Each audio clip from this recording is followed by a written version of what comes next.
ఆధ్యాత్మికంలో మనం ఏదన్నా పొందాలంటే మనం ఇంకొకరికి సహాయం చేయాలి. కనీసం ఒక గుడ్డివాని చెయ్యి పట్టుకొని రోడ్డు దాటడానికి సహాయం చేయాలి.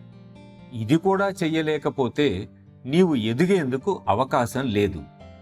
ఇతరులు నీ ద్వారా సహాయం పొంది బాగుపడితే లభించే ఆనందం చాలా గొప్పది. అలా చేయలేకపోతే అది సృష్టి ధర్మానికే విరుద్ధం. కాబట్టి గురువు కూడా ఒక సేవకుడు అని గట్టిగా చెప్తున్నాను. ఎందుకని? ఎదుటివారిని ఉన్నత స్థితులకు చేరుస్తూ తాను ఉన్నతుడు అవుతున్నాడు.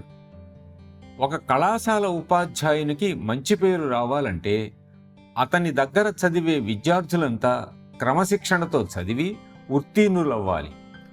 అప్పుడే ఆ ఉపాధ్యాయునికి, కళాశాలకు మంచి పేరు వస్తుంది.